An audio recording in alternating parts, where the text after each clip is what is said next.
planets such as Pluto, Eris, Makemake and Haumea. These dwarf planets, as well as probably hundreds more as yet undiscovered, and thousands of smaller objects, are located in a large zone at the edge of the solar system called the Kuiper Belt. Further in, between Mars and Jupiter, the asteroid belt contains thousands of asteroids of various shapes and sizes.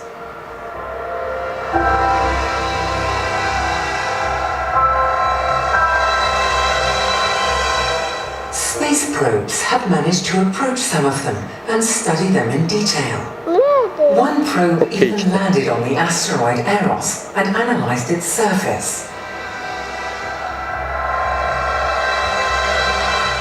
Finally, there are a huge number of celestial objects composed of ice and dust that we sometimes see from Earth as comets. In the past, their presence in the sky was thought to herald destruction and political upheaval. Ne yoktu? Planet. Yoktu kurtardı planetler. The sun and its planets belong to a giant complex of at least 200 billion stars that make up our galaxy, the Milky Way.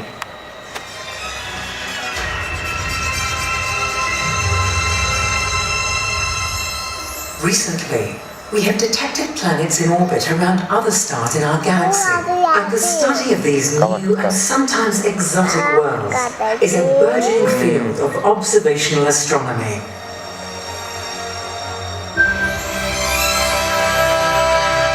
Stars come in many different types and sizes, but none of them live forever.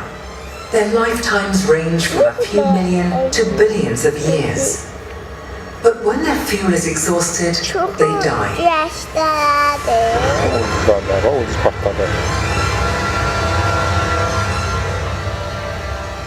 Most of the time they do so in a violent manner, leaving behind exotic stellar remnants such as white dwarfs, neutron stars and black holes.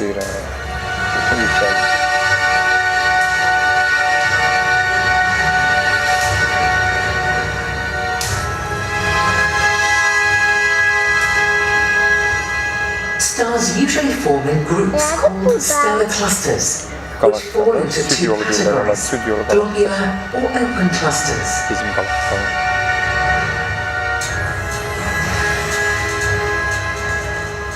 Globular clusters have a high concentration of stars, tightly bound into a ball by gravity, and their age can be deduced from the distribution of the types of stars within each cluster, giving astronomers a key to their history.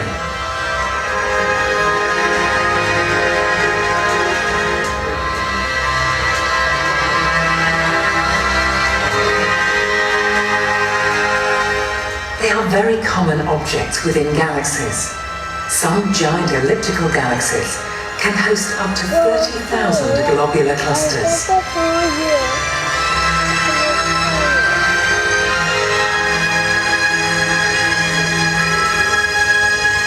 Open clusters contain a smaller number of stars, all of much the same age. Stars in open clusters are loosely bound by gravity. Such clusters lose some or even all of their stars to the effects of gravity from other star clusters or gas clouds as they orbit the Milky Way center. In general, open clusters survive for a few 100 million years.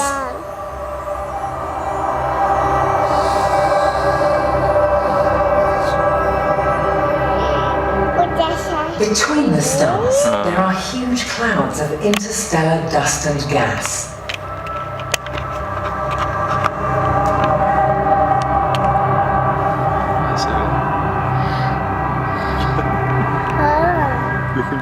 The gas in these nebulae consists of hydrogen, helium, and other ionized gases.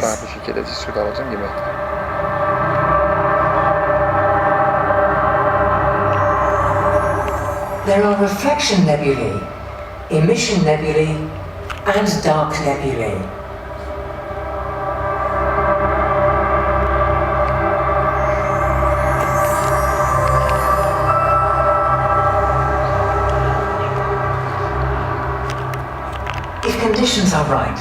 clouds can also collapse under their own gravity, until nuclear fusion ignites and new stars are born. The great act of creation continues to this day. Planetary nebulae are a type of emission nebula that are created when stars similar to the Sun expand, eject their outer layers, and eventually become white dwarfs.